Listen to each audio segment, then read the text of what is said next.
Hello, it's me, Brian.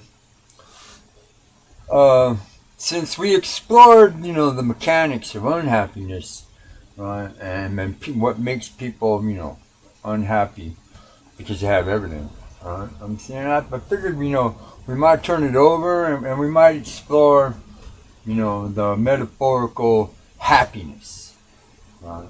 Now, in order to do that, I'm saying you know, we have to go back a little bit in history and time, and we have to figure out, right, what some of the big great thinkers, right, of humanity were talking about when they were talking. Okay, so and there are a number of these traditions, you know what I'm saying, and that have a mystical side, saying there's mysticism tied to them, so therefore, right, these traditions, right, are in a way kind of sort of religiously, themed, right, but the real truth, the allegory behind it all is about you, right, and how you carry yourself and what kind of a person you're supposed to be, right, and how to deal with, God's grace, you know what I'm saying, on a daily basis. Right? Now, some of these traditions, you know what I'm saying, are, Stoicism, Marcus Aurelius, Seneca, you know what I'm saying. There was a number of, very powerful, influential Stoics in the time, Romans. Let's see, did I forget? The Druids and the Celtic traditions, right? You know what I'm saying? The Buddha, Buddha wasn't so much about religion. There was a religious overtone to the whole mystical, spiritual side of man, right? In Buddhism, but the goal of Buddhism is to attain to become a Buddha, one with the all. American Sikhism, right? And which is an offshoot from Pakistani and Punjabi Sikh, right? And those religions are a lot aligned with the Sufis, right, of Islam. Who, Idris Shah is the most most high profile of the Sufis in the last generation. Unfortunately, Mr. Shah died a number of years ago, right? But you can find a lot of his writings and a lot of his lectures on YouTube. Just search for Idris Shah. You know what I'm saying? Sufis, Sufism. All right. Let's see, Manly P. Hall, right, and Albert Pike were some very high profile, influential gentlemen during their time for the Masons, right, and Freemasonry. You know what I'm saying? And they're, especially Manly. Manly, there's a whole list of, right, lectures that Manly gave, you know what I'm saying, about how to be and how to understand and what, how to deal through the multi-plane, universe that is truly our lives. You know what I'm saying? Because, this is just our machine, remember? All of this thinking and all of this thought and lead you down this road that if, you spend a little time researching it, right, what it's teaching you, right, or what you should be gaining from it, right, is the understanding that you are responsible for yourself. But these traditions, especially the Sufis and the Stoics, right, a lot of what their teachings, tell you about, right, is how to carry yourself, like the Stoics. There's very few tenets in Stoicism, and there's like three of them. Like one, you know what I'm saying, be a virtuous person, do good every day. You know what I'm saying? Two, right, be dependable and honest. You know what I'm saying? Truthful in your business dealings. You know what I'm saying? Right. Three, courteous. Right. You know what I'm saying? Helpful. Right. And saying virtue is, this is the key. That was the highest goal to attain. Right. It wasn't so much about following God or following God's rules, you know what I'm saying, or, you got an angel on your shoulder telling you what to do, you know what I'm saying. It wasn't really about that. It was about how you carried yourself and how you understood, right, the world around you and how you interacted with other people. You know what I'm saying? Right? You thought here first, before here. Right? And then there's another saying, in some of the Druidic traditions, right, in the Irish traditions, it goes like this: if you follow your heart, matey, well, your mind will always be right.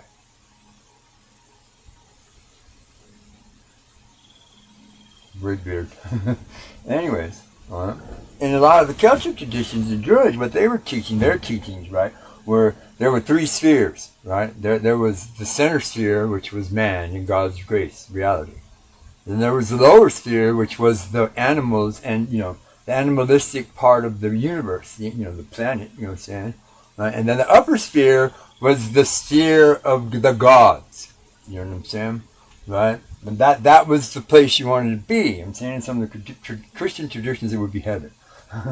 Right? But that was, and these three spheres. And, and the way it worked was if you were born into the middle sphere. And then what you did throughout your lifetime, you know what I'm saying? Right? Determined whether, up or down. You know what I'm saying? There was no hell. There was no hell. You know what I'm saying? Right? In the Celtic traditions, there was the underworld, right? There was, Hades and other traditions, right? You know what I'm saying? Right? Where, you could end up, you know what I'm saying? But there was a way out. It was a labyrinth, right? And you could attain your salvation, right? If you found your way out.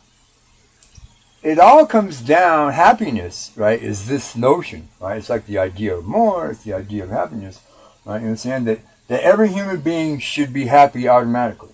Well, some of us are. Some of us aren't. Right? And saying some of us have to work at it. Some of us never even know we could be happy. Right? And we spend our entire lives unhappy. Am I happy? To a certain extent, yes. But like I've said this in the previous video, right? To me, happiness is relative. It's relative to your environment, where you live, you know what I'm saying? Right, the outside. Look at me. I live in the wide open wilds of Nevada. Oh man, you can't help but feel good about this, right? But but there's still, we got that human, drama thing going on. You know what I'm saying? We still got this background flutter and flux. You know what I'm saying, right? Doc Brown talked about it. That's why he made the flux capacitor. Right? Where the background chatter and the noise drives us forward. You know what I'm saying? Our id. You know what I'm saying? Our ego. You know what I'm saying? This, we got the person inside of you that wants, you know what I'm saying, that has to have, that needs to be. Right? Well, you don't necessarily need to control this person. You just let them go. Just be mindful, you know what I'm saying, that they're not the one that's in control. You are. Right? Because, you're that 1/64 billionth of a spark, of a bolt, right? Of raw, universal energy that runs this machine. Right? I choose how you treat me. Right? Right? So I get to decide, right, what, I'm going to do. Right? I've explained it like this to other people. Right? You're downtown Phoenix, when they're building them big giant skyscrapers, that big giant crane is on that pole that they keep building up and up and up, Well, check it out. This is a crane. You are that dude way up there, sitting in the air-conditioned padded leather seat, got the CD player jamming, right? Got the radio on, because hooked in the headset because he's talking to the dude downstairs at the bottom with the flag that he can barely see, and he's driving that sucker. That's you. Right? You have to be very careful. You have to be very precise in your thinking and what you're going to do, and in your wishing and your willing, and your intent. Right? Because you just might accidentally be just far off, and homeboy down there with the flag is now squished.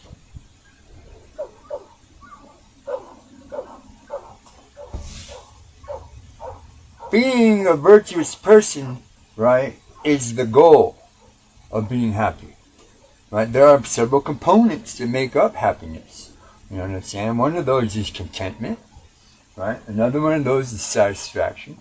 Right? Another one of those is, motivation, right, in the correct way, right, not negative, or devious motivation, or, components, right, but that make up happiness, like the Stoics, right? Marcus Aurelius wrote this whole big old long essay, right, about being content, about being happy, being satisfied with your lot, what you got in life, what you got out of life. Because, anybody who have a brain knows you ain't going to get nothing unless you put in something.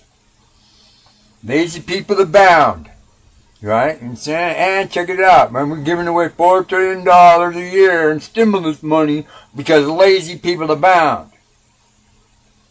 I've got any stimulus money. See what kind of production I got.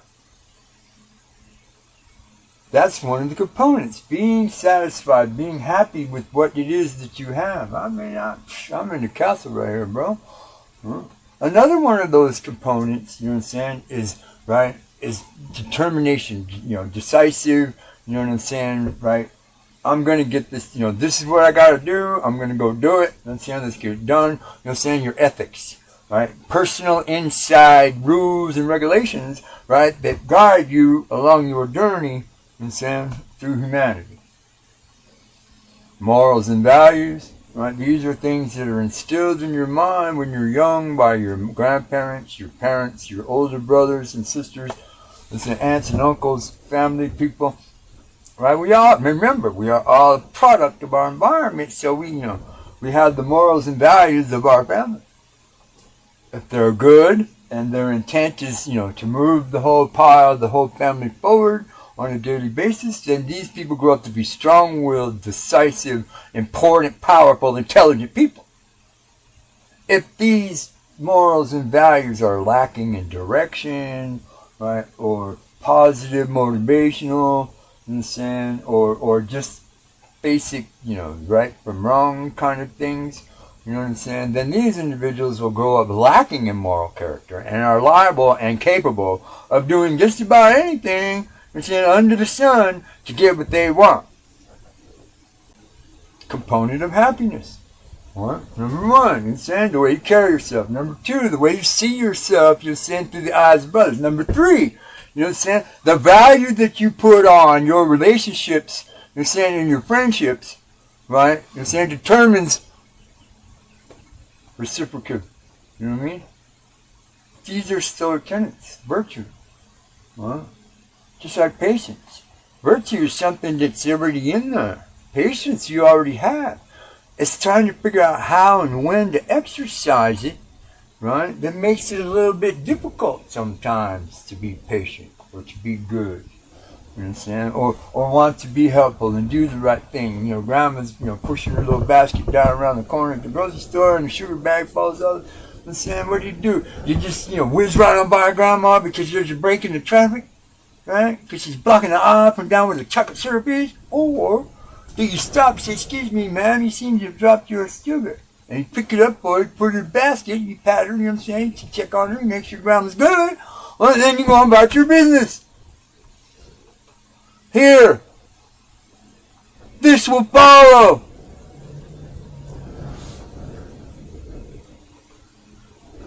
Now that we've covered the whole idea of the mechanics behind happiness, how do you find it? Where do you go to look for it? Well, you know what, bro? There's 100 trillion billion stars, right, in our galaxy.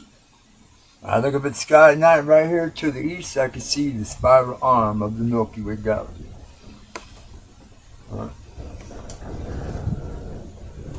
For every one of those stars, there's a way. You know what I'm saying? I call it the realm of infinite possibility. Think of it like that. You know what I'm saying? Here, or let's even break it down even simpler. Right? You know what I'm saying? There's your kitty cat litter box right there. The box is the leading edge of the universe. Every piece of kitty litter and poop and granule of smelly things and hairs and everything else is a possibility. And for each one of those possibilities, another set of possibilities, and another. There's almost an infinite amount of possibilities within the realm. You gotta be mindful. You gotta be careful, you know what I'm saying, which one you're gonna reach in the box and pull out. Because once you pull one out, there are that many more possibilities that go with it.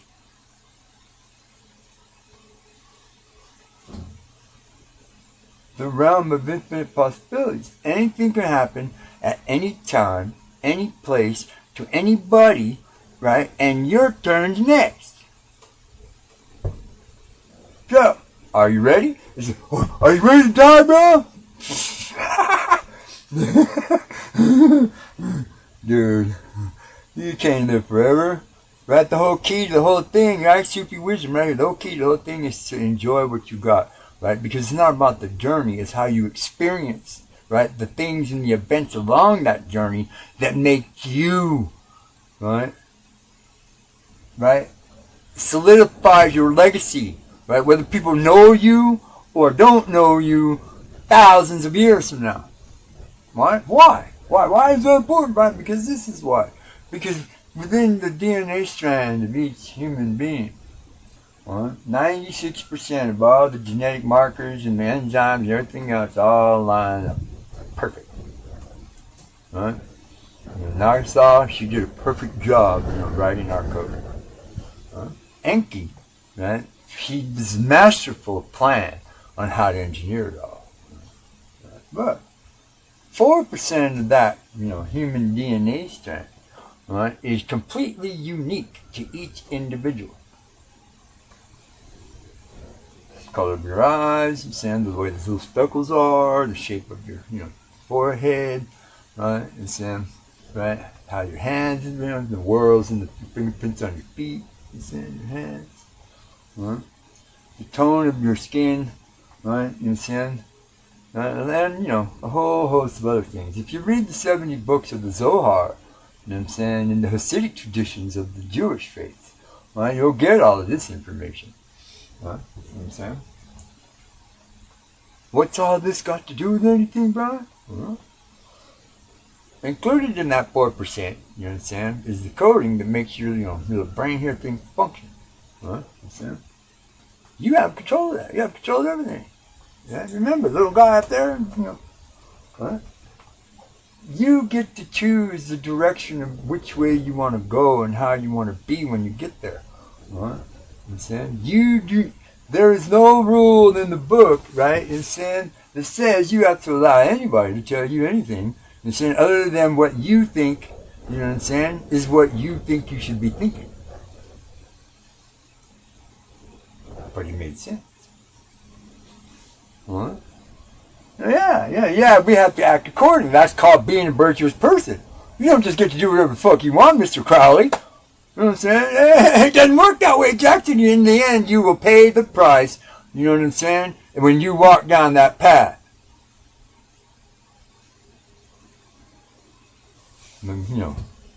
McGregor Mathers, Lady, what's her name? Blavatsky. The crazy mad monk, you know what I'm saying? The Russian dude, what was his name? Rasputin. What? These are all people, you know what I'm saying, that understood this very same thing. And knew how to use it and how to manipulate it. You know what I'm saying? How to use other people's will against their own selves and how to determine things, blah, blah, blah. But, you know what I'm saying? That, my friend, leads where? We already discussed that. Right down the road to unhappiness, you know what I'm saying, and ultimate, self-sacrifice to the greater glory of nothing. Or happiness. The road to freedom and life, you know what I'm saying, and virtue, and being a good person, right? And doing the right thing all the time, right? Walking in the grace of God. Now, this is me, Brian. I don't know if any of that made any sense because I could see him holding my children, you know what I'm saying? I was, smoking a big bowl before I started. Right? You know what I'm saying? But I hope that, tends to clarify a little bit more, you know what I'm saying? Or get some of you new people, you know what I'm saying, a little clearer look into the window of the old crazy brain here. You know what I'm saying? There's a lot of information, you know what I'm saying, on my channel about this kind of stuff, spirituality playlists, you know what I'm saying? Higher thinking and thoughts and saying all kind of crazy stuff I've already talked about. You know what I'm saying? But if you guys start watching it and you come back with some feedback and say, hey, this was good. Hey, can you explain this some more? Hey, what about that? Or come up with your own dang idea. Hey, Brian, can you please explain to me what being sanctimoniously greedy is all about? Yes, I can. Thank you.